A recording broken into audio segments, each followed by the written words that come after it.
Minha arba'atun hurum, ada 4 bulan yang mulia. Salasun mutawaliyatun, 3 bulan berturut-turut. Zulqa'dah, Zulhijjah, Muharram. 1 terpisah, ma baina Jumada wa Sya'ban, terletak antara bulan Jumadil Akhir dan Sya'ban. Itulah dia disebut dengan bulan Rajab. Makanya Nabi berdoa khusus bulan Rajab, Allahumma barik lana fi Rajab wa Sya'ban, berikan kami berkah di bulan Rajab dan bulan Sya'ban. Wa ballighna Ramadan, sampaikan kami ke bulan Ramadan. Ketika saya berdoa minta Rajab, bapak-bapak mengaminkan. Ada ibu-ibu satu diam aja. Ibu kenapa enggak mengaminkan? Saya sudah dapat Rajab. Rupanya nama suaminya Pak Rajab. Rajab artinya tarjib. Tarjib. Tarjib artinya ta'zim. Ta'zim artinya agung, tinggi, hebat. Bulan Rajab bulan yang tinggi, bulan yang hebat, yang dipilih oleh Allah Subhanahu wa taala. Amal yang paling afdal di bulan Rajab adalah amal yang paling mulia. Apa amal yang paling mulia? As-shaumu li wa ana ajzi bihi. Puasamu itu untukku, aku yang memberi balasannya. Maka paling afdal, paling bagus bulan Rajab ini adalah puasa. Kenapa Ustaz cerita qadha di bulan Rajab? Karena yang kemarin mau diqadha Ramadan tahun lalu belum jadi mengqadha. Faman kana minkum maridan, siapa yang sakit, au ala safarin atau musafir, fa iddatum min ayyamin ukhar, ganti di hari yang lain. Ramadan kemarin ada tinggal puasanya, ketika mau diganti di bulan Syawal tidak jadi. Pernah pas mau diganti tidak jadi. Kenapa? Kue hari raya nggak habis-habis. Mau diganti di bulan Zulqa'dah tak sempat. Di bulan Zulhijjah mau diganti, daging kurban tak habis-habis. Kaki sapi 1 ekor dalam freezer. Akhirnya inilah kesempatan paling hebat kalau mau mengganti puasa. Tapi kalau cerita masalah ganti puasa pasti ingatnya ibu-ibu. Karena yang hamil ibu-ibu, yang menyusukan anak ibu-ibu. Makanya Ustadz selalu mengatakan ibu-ibu, kalau mau ganti bulan puasa yang tinggal kemarin bagusnya di bulan Rajab. Dia tak tahu ibu itu memang puasanya tinggal 7 hari, suaminya 17 hari. Ternyata bapak-bapak juga punya hutang puasa. Apakah selesai hutang puasa ini dengan astagfirullahaladzim, astagfirullahaladzim, astagfirullahaladzim, astagfirullahaladzim? Hutang puasa lunas, enak aja. Man mata, siapa yang mati, wa alaihi siyamun, punya hutang puasa, shoma anhu waliyuhu, ahli warisnya wajib menggantikan puasanya. Hadis sahih. Tidak bisa diganti dengan istighfar. Tidak bisa diganti usolli sunata taubat rakaataini lunas 60 hari lillahi ta'ala. Nggak bisa guys. Nah, oleh sebab itu maka puasa yang tinggal kemarin mesti diqadha. Faman kana minkum maridan, siapa yang sakit Ramadan kemarin, au ala safarin, atau musafir jarak qasar salat 89 km, fa iddatum min ayyamin ukhar, ganti di hari yang lain di luar Ramadan. Wa 'alal ladzina yutiqunahu, siapa yang tak sanggup puasa karena sakit keras.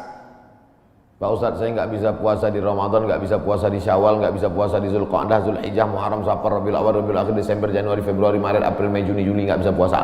Kenapa nggak puasa? Usus saya sudah dipotong pendek aja. Bentar-bentar lapar, bentar-bentar lapar, bentar-bentar lapar.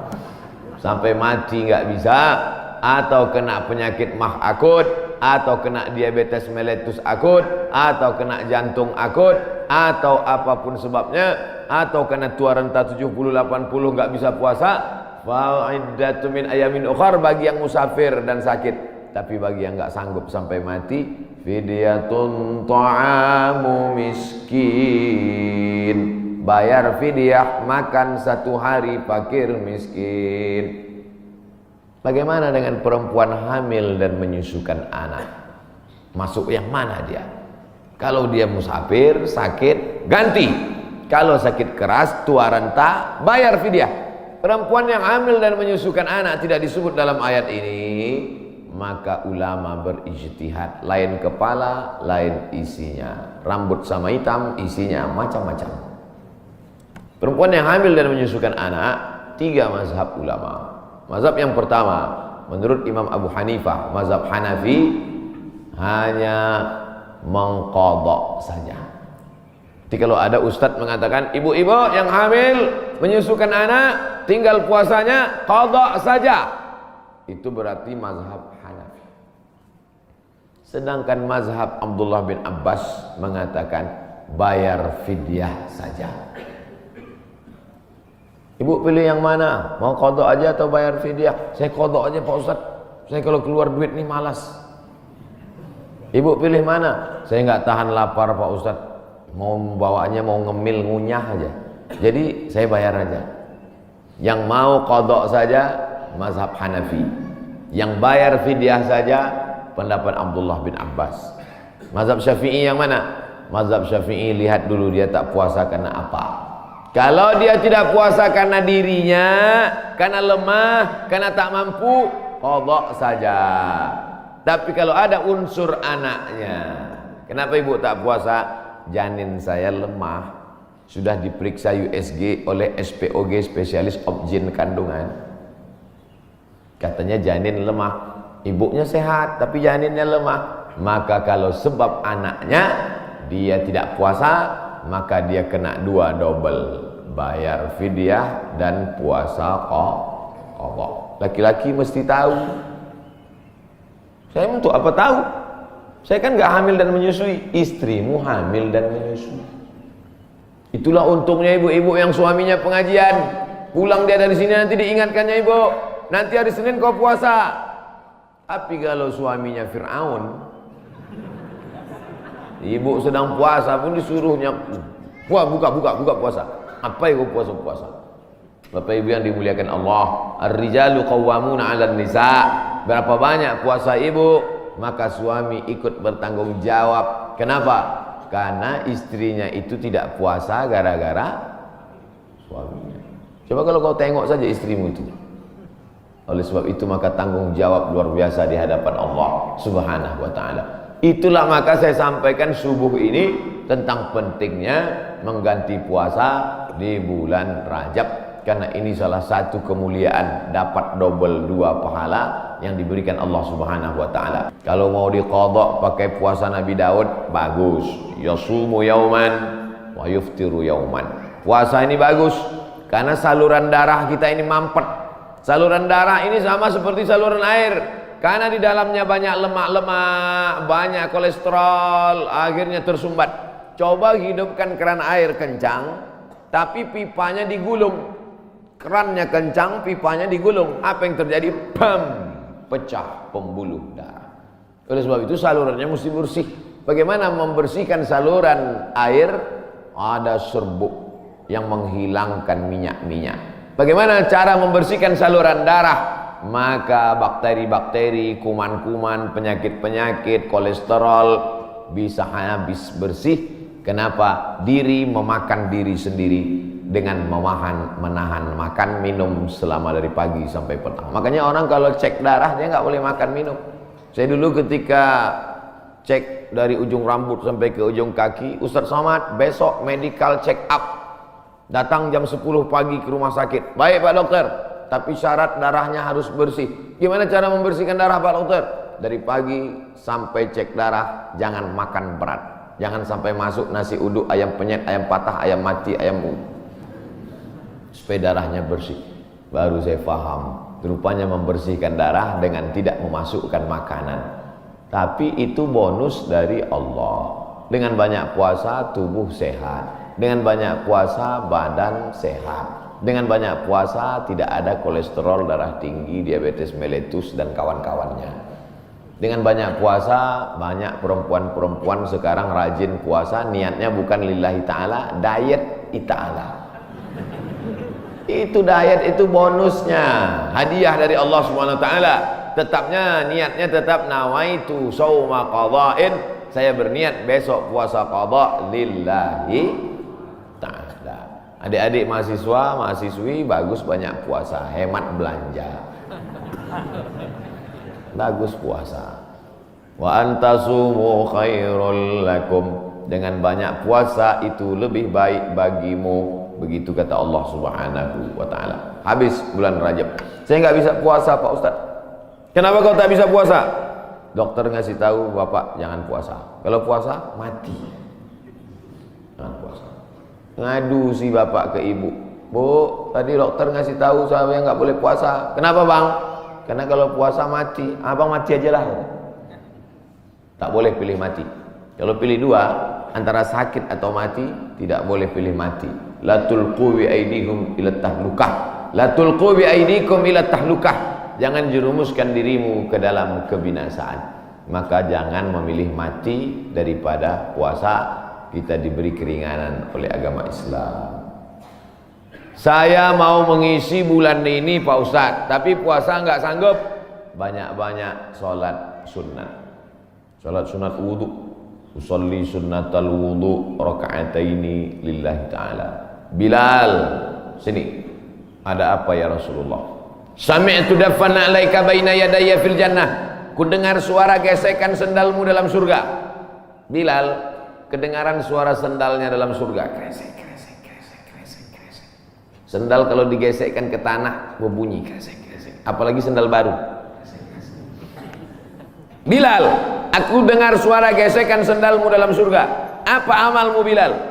Kata Bilal, aku tidak pernah meninggalkan sholat sunat wudu. Habis wudu, sholat sunat wudu 2 rakaat. Bagi yang biasa pakai usolli sunnatal wudu. Bagi yang tidak pakai usolli, dalam hati saja. Allahu Akbar. Niatnya sah dalam hati. Saya termasuk yang tidak mewajibkan melafazkan niat. Tapi bagi yang melafazkan, jangan sampai dibid'ahkan, disalahkan. Karena niat itu letaknya di hati. Cuman hati kita kadang bimbang, goyang, ragu. Untuk menguatkan hati maka diucapkan di mulut. Tiba-tiba masuk masjid, Allahu Akbar. Dalam hati ragu. Ini tahiyatul masjid apa qobliyah? Ragu dia. Ini tahiyatul masjid apa qobliyah? Niat tidak bisa setelah takbiratul ihram. Niat itu sebelum takbiratul ihram atau dalam takbiratul ihram. Pilih antara dua. Oleh sebab itu maka untuk menguatkan apa yang dalam hati, saya salat qobliyah subuh. Usolli sunnatas subhi rak'ataini qabliyatan lillahi ta'ala. Saya tadi masuk sudah azan. Waktu hanya cukup 2 rakaat. Pilih mana? Kalau cepat datangnya tahiyatul masjid dulu. Setelah tahiyatul masjid baru qabliyah. Tapi kalau datangnya lambat, qabliyah. Karena kalau tahiyatul masjid enggak dapat qabliyah. Tapi kalau qabliyah automatically dapat tahiyatul masjid. Tapi jangan gara-gara ini lambat terus datangnya. Nah, Ustaz Somad pandai ceramah aja nyuruh cepat datang. Ustaz sendiri lambat datang, sengaja lambat. Karena kalau cepat banyak yang minta foto. Nah, oleh sebab itu yang paling afdal adalah cepat-cepat datang ke masjid. Allahumma ftahli abwaaba rahmatik. Bukakan untukku pintu rahmatmu. Mau keluar masjid, doanya sudah ditulis di pintu. Allahumma inni as'aluka min fadlik. Ini hebatnya masjid PT Antam, doanya ditulis di pintu. Banyak juga di masjid lain doanya ditulis di lampu running text. Pas lampunya mati, doanya hilang. Nah, kan tulis. Jadi jamaah bisa ngelihat. Pas mau masuk, Allahumma inni, Allahumma ftahli abwaaba rahmatik. Bukakan untukku pintu-pintu rahmatmu ya Allah. Sampai ke dalam tahiyatul masjid. Usolli sunnatan tahiyatul masjid raka'ataini lillahi ta'ala. Idza dakhala ahadukumul masjid, kalau kamu masuk masjid fala yajlis. Jangan duduk hatta yusolli raka'ataini, sampai salat sunat 2 rakaat. Tahiyatul masjid, qabliyah, ba'diyah, salat sunat wudu, salat sunat duha, salat sunat isyraq, salat sunat awabin, salat sunat tasbih. Perbanyak salat-salat sunnah. Saya semua udah Pak Ustaz. Apa yang belum? Salat sunat mutlak. Ada salat sunat yang terikat waktu, duha. Ada salat sunat yang terikat momen, tahiyatul masjid. Ada salat sunat yang tidak terikat apa-apa. Salat sunat aja 2 rakaat. Enggak ada angin, enggak ada hujan, salat sunat 2 rakaat. Kau salat sunat apa tadi? Sholat sunat aja 2 rakaat. Mana ada sholat sunat aja? Sholat sunat tidak terikat dengan apapun, namanya mutlak. Mutlak artinya lepas, tidak terikat dengan apapun. Syukur kepada Allah Subhanahu wa taala. Suatu ketika Nabi bertamu ke rumah sahabat. Sampai di rumah sahabat dikasih makan, dikasih minum, dijamu dengan jamuan luar biasa. Setelah itu dia sholat sunat 2 rakaat. Sholat sunat apa namanya? Kan nggak mungkin usolli sunnatan 2 rakaat karena sudah dikasih makan enak lillahi ta'ala. Nggak ada. Makanya kita kadang sholat sunat aja 2 rakaat sebagai ungkapan syukur kepada Allah. Cara bersyukur subhanallah, betul. Cara bersyukur berzikir banyak selawat, betul. Tapi syukur yang paling bagus adalah dengan sholat. Sholat sunat aja 2 rakaat. Aku sholat sunat 2 rakaat karena bersyukur kepada Engkau atas nikmat yang begitu hebat, yang begitu banyak. Bapak Ibu yang dimuliakan Allah Subhanahu wa taala, saya Pak Ustadz nggak bisa puasa, sholat sunat. Sholat sunat pun nggak bisa Pak Ustadz. Baca Quran. Duduk, nggak bisa tegak, nggak bisa rukuk, nggak bisa sujud, buka Quran. Bismillahirrahmanirrahim. Tapi katanya baca Quran auzubillah Pak Ustaz. Oke. A'udzubillahi minasyaitonir rajim. Bismillahirrahmanirrahim.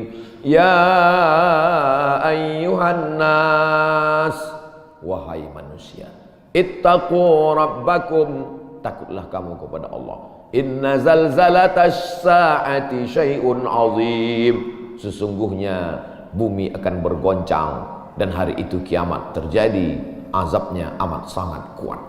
Membaca itu ketakutan, langsung pulang ke rumah sedekah. Berapa? 500 perak. Jadilah daripada sebelumnya hatinya tertutup. Itulah orang-orang ketika dibacakan ayat kepadanya, zadathum imana, bertambah imannya. Surat Al-Hajj. Apa ayat yang kau lihat? Sesungguhnya saat itu Allah sedang menegur engkau.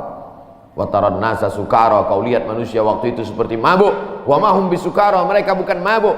Jalan sempoyongan mau tumbang di atas bumi, mereka mabuk? Bukan. Kenapa mereka tidak mabuk? Walakinna adzaballahi syadid. Tapi saat itu azab Allah amat sangat menyakitkan. Sempoyongan jalan macam zombie. Kenapa? Karena kerak bumi waktu itu tercabut. Kita sekarang kan bisa tenang ini karena kerak bumi ini bisa normal. Kerak bumi ini ada pakunya. Sampai masanya pakunya itu copot. Apa pakunya? Wa takunul jibalu kal'ihnil manfush. Waktu itu paku-pakunya gunung-gunung seperti bulu kambing dihembus angin.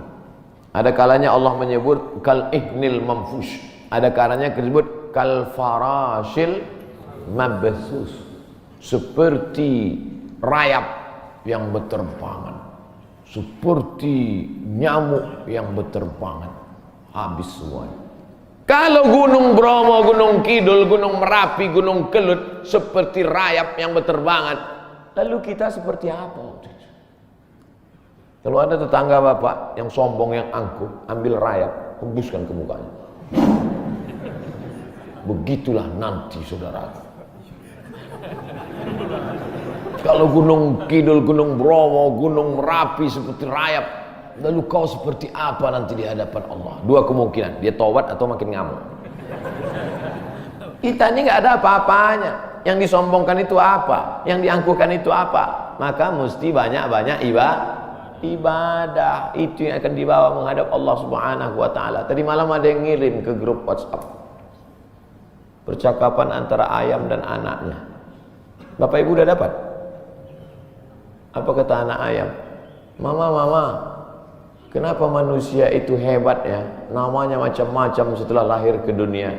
Ada Abdul Somad, ada yang lain-lain. Sementara kita semuanya namanya sama, ayam. Semua ayam. Apa kata induk ayam? Gak apa-apa nak, mereka memang namanya mantap-mantap. Tapi sesudah mati semuanya namanya satu, mayat. Beda sama kita. Kita memang ayam, tapi setelah kita mati ada ayam panggang, ada ayam goreng, ada ayam. Mereka memang hebat-hebat, mereka kaya-kaya, mereka pejabat-pejabat, mereka punya jabatan, mereka punya ilmu, mereka punya gelar profesor doktor. Tapi setelah mereka mati, tidak ada yang mendatangkan manfaat, semuanya menjadi mayat. Beda dengan kita. Kita setelah mati mendatangkan manfaat, mengenyangkan perut. Ulaika kal an'am, mereka itu seperti binatang. Balhum adal, bahkan lebih hina daripada binatang. Makanya kalau tidak karena ibadah, apa beda kita dengan ayam? Bukan hadis, dapat di grup WhatsApp. Saudara yang dimuliakan Allah Subhanahu wa taala, bedakan dirimu dari binatang dengan apa? Dengan ibadah. Cerita tentang ibadah, apakah ayam itu tidak bertasbih? Ayam itu ketika sedang mengeram, coba lihat lidah ayam sedang mengeram, semuanya bertasbih. Bertasbih. Nabi mencabut pelepah korma, menusukkan pelepah korma di makam. Sahabat bertanya, kenapa kau tusukkan pelepah korma itu ya Rasulullah? La'allallaha an yukhaffifa 'adzabahuma ma lam yaybasa. Selama pelepah korma itu basah, maka orang yang ada di kubur diringankan azabnya. Kenapa? Karena pelepah korma bertasbih. Tapi jangan gara-gara ini nanti bapak meninggal minta surat wasiat, tanamkan 3 batang korma di atas kuburku. Nabi sedang ingin mengajarkan bahwa pelepah korma bertasbih. Planet-planet bertasbih. Neptunus, Merkurius, Pluto, Mars bertasbih. Mana buktinya? Ketika kita melihat petir menggelegar, apa ucapan dari mulut? Subhana may yusabbihu bihir ra'du wa bihamdi. Maha suci Allah, yang planet-planet pun bertasbih mengagungkan Allah. Lalu kita apa? Makanya yang tak sanggup baca Quran, saya Pak Ustaz nggak bisa baca Quran. Asal baca Quran mata meleleh Pak Ustaz. Meleleh menangis karena takut atau nggak nampak lagi titiknya Pak Ustaz. Puasa nggak bisa. Kalau nggak bisa puasa, sholat sunat, kaki sakit. Baca Quran, mata sakit. Pejamkan mata, ambil tasbih, berzikir. Afdhaluz zikri fa'lam annahu la ilaha illallah. La ilaha illallah. 100 kali. Dikit kali 100 kali Pak Ustaz, 1000 kali. La ilaha illallah.